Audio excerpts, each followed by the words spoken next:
I didn't turn around and run. Maybe because part of me was tired of running. Tired of being unseen. Tired of waiting for anyone, to remember I was still here.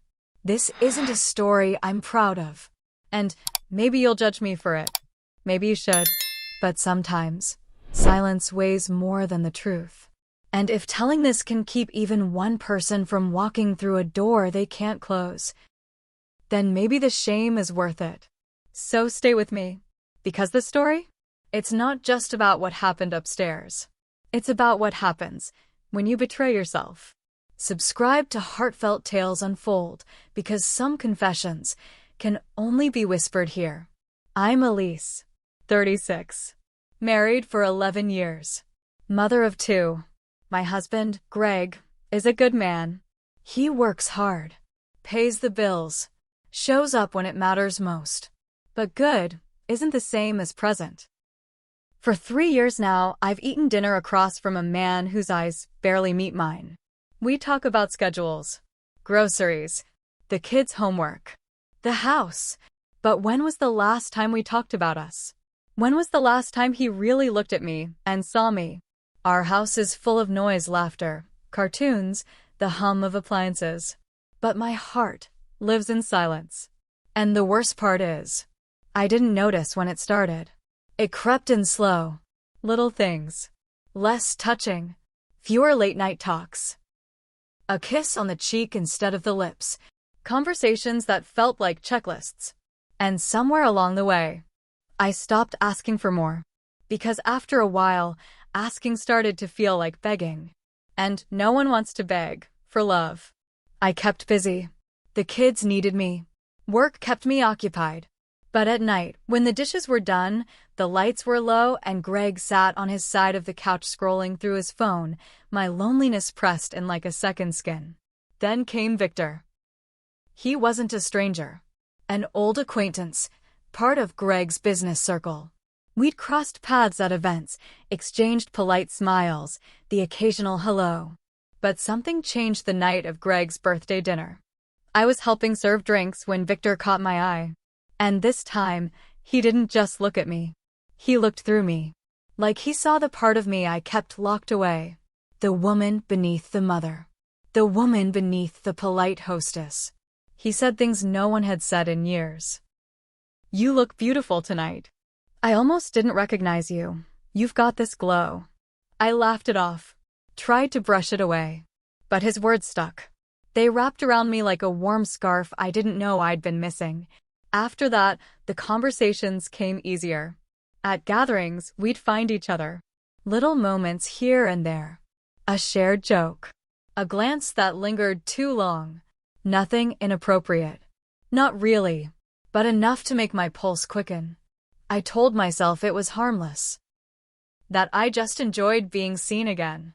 But deep down, I began to miss that gaze when it wasn't there.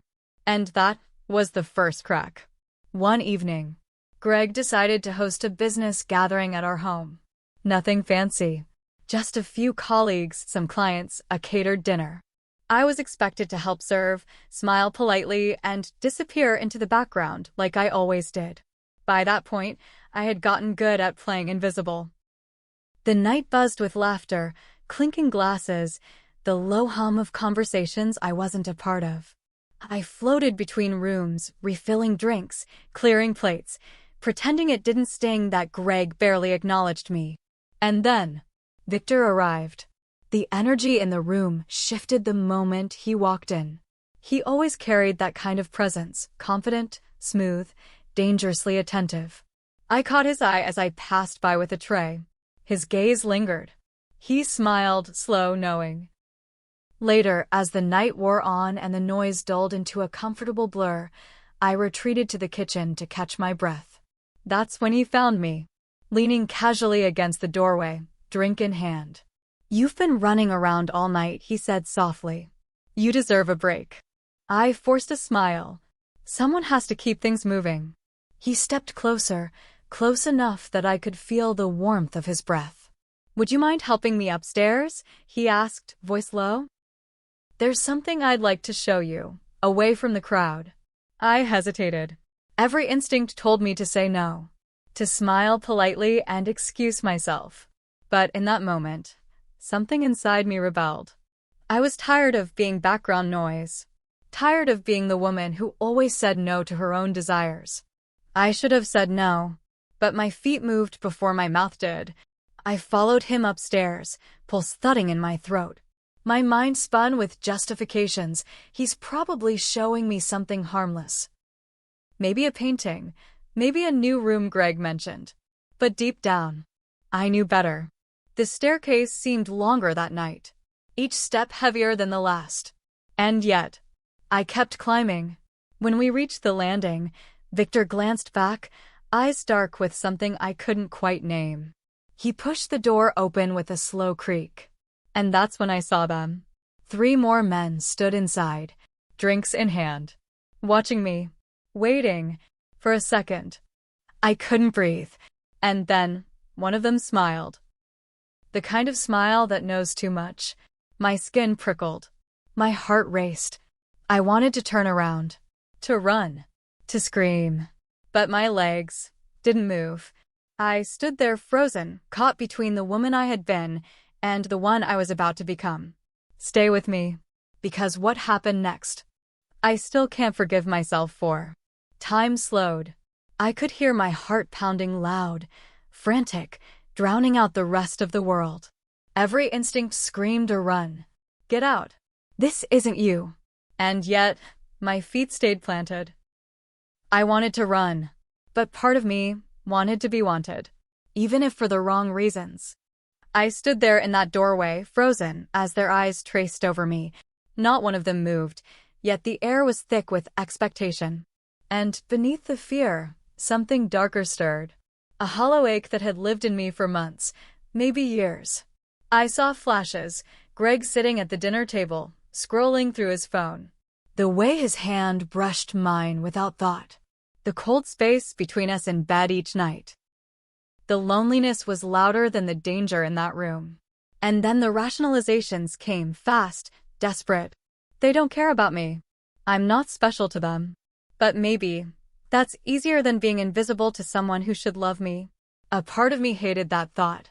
The other part clung to it. One of the men stepped forward, slow, deliberate. He reached out, brushed a strand of hair from my face, fingers grazing my cheek. I flinched, but didn't move. I kept telling myself, one step back. You can still leave. One word, you can stop this. But each second rooted me deeper. The look in their eyes wasn't tender. It wasn't loving. It was hungry. And for a moment, shamefully, I wanted to be devoured. Because at least then, I'd be seen. Another flash, Greg rolling over, back turned to me. Nights spent lying awake, wishing for arms that never came. If Greg had touched me like this, maybe I wouldn't be here. Maybe I wouldn't be trembling in a room with strangers, craving the wrong kind of attention. But I was here, and in that moment, wanting felt stronger than wisdom. They moved slowly. No sudden motions, no raised voices. Just subtle shifts, one man taking a step forward, another leaning slightly closer. I felt them, circling. Victor's voice broke the silence, soft, close to my ear. You're beautiful. Why hide it? My breath caught. One voice screamed, run. Now, while you still can. But another voice, quieter, more dangerous, whispered, stay. Just this once. Stay, and remember what it feels like to be seen.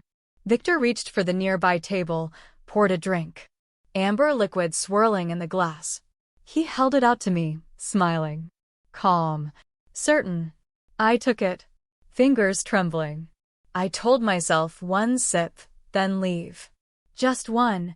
But even the first sip burned more than the whiskey. It burned because I knew I wasn't going to leave. The room seemed to shrink. The walls pressed in closer with each breath. Another man brushed past me, too close. His arm grazed mine. Did anyone ever tell you, you have the kind of smile that makes a man forget himself? I laughed, nervous, hollow. It wasn't a real laugh. It was the kind of laugh women give when they're drowning inside. And that's exactly where I was. drowning. Victor stepped behind me, fingers trailing down my arm, stopping at my wrist. His grip was gentle, but it told me one thing: you're not walking out of here the same. Another man leaned in, whispered something I couldn't even process. My mind was a blur. My body betrayed me, still standing there, still smiling faintly, still sipping that damn drink. Every second dragged me deeper. And just as I thought maybe I can still leave, maybe this is salvageable, I heard it. Click. Someone closed the door. And locked it. The sound echoed louder than any scream. My breath caught. My skin turned cold. And in that moment, any illusion of control vanished. If you think it ended here, it didn't. Not even close. The air in the room shifted. It got heavier, thicker. Their smiles softened, turned darker, more certain. One of the men, tall, broad-shouldered, stepped forward, took my hand. His grip was warm, steady. I could have pulled away, but I didn't. He guided me to the couch. My legs followed without thinking. I sat, heart racing, breath shallow. Just be polite, then leave, I kept telling myself. Smile. Make an excuse. Get out. But my body wasn't listening anymore. The men moved around me, slow, deliberate. Words fell around me like silk, soft, suggestive. You deserve more than he gives you. You've been unseen for too long. Tonight, you're ours to adore. I wanted to scream, this isn't adoration. This isn't love. But my mouth stayed shut. Victor moved behind me. His fingers traced my shoulder, my neck. Then, his lips pressed against my skin. Warm. Lingering. That was the first betrayal. And I let him. I didn't pull away. I didn't protest. Because in that moment, it wasn't about wanting them. It was about needing to feel alive. Just for one moment, to remember I was still here. Another man leaned in, lips brushing my ear. You smell intoxicating. His words sent a shiver through me, not from pleasure, but from the war raging inside. I wasn't there anymore, not really. I was watching myself from a distance, watching this woman who looked like me, sit there, let this happen. And then, a voice from downstairs. Victor, where'd you go, man? The spell broke. The men froze. Victor pulled back. A sharp exhale left his lips. Without a word, he crossed to the door. Unlocked it. The sound of the latch snapping free hit me harder than any touch that night. I stood. Or rather, I tried to. My legs trembled not from fear, but from shame. As I walked out, each step felt heavier than the last. I didn't glance back. Couldn't. Don't go yet. Because what came after broke more than just me. I walked down those stairs, one shaky step at a time. My hands trembled. My skin felt too tight. Every inch of me wanted to disappear. The laughter from the living room hit me like a slap. Normal. Casual. Unaware. I forced a breath, fixed my face, and walked in. Greg didn't notice. He was deep in conversation, glass in hand, smiling that empty smile I'd grown used to. Across the room, Victor. His eyes caught mine. The smallest smirk touched his lips. One of the other men glanced my way too. Smirked. Raised his glass. I smiled. I laughed at someone's joke. But inside, I was screaming. The rest of the night passed in a blur. I served more drinks. Picked up empty plates. Answered questions with a voice that barely sounded like my own. No one knew. No one could see the cracks spreading through me. When the last guest left, I cleared the table with shaking hands. Greg kissed my cheek, distracted. Thanks for helping tonight. You're amazing. I bit back a bitter laugh. Amazing. If only he knew. The days after were worse. Victor texted me the next morning. Last night was just the beginning. When can I see you again? I stared at the screen, stomach twisting. I didn't reply, but I didn't delete it either. More texts came. Every few hours. You're unforgettable. I can't stop thinking about you. At home, silence hung thicker than ever. Greg went about his routine: work, phone, bed. No change. No question in his eyes. He didn't notice the distance growing between us. Or maybe he'd gotten used to it. I stared at myself in the mirror late at night, searching my reflection. Who am I? The woman looking back at me didn't feel like me anymore. And yet, some nights, when the house was dark and the loneliness pressed in too tight, I'd scroll through Victor's messages. I never answered, but I still read them. Every word like a pull towards something I didn't understand. Something I couldn't seem to let go. Did I cheat? Did I betray him? Or had I already been betrayed by neglect? That question spun in my mind over and over until I couldn't tell where it began anymore. The days blurred. I moved through them like a ghost, packing lunches, folding laundry, helping with homework, smiling when I was supposed to smile, laughing when it was expected. But inside, I was unraveling. I hated them. I hated myself more. Every time I closed my eyes, I saw that room. The way the door clicked shut. The weight of their eyes on me. The burn of Victor's lips against my skin. It played like a film on loop, one I couldn't pause, couldn't turn off. And the worst part? A small, broken piece of me missed the feeling of being wanted, even if it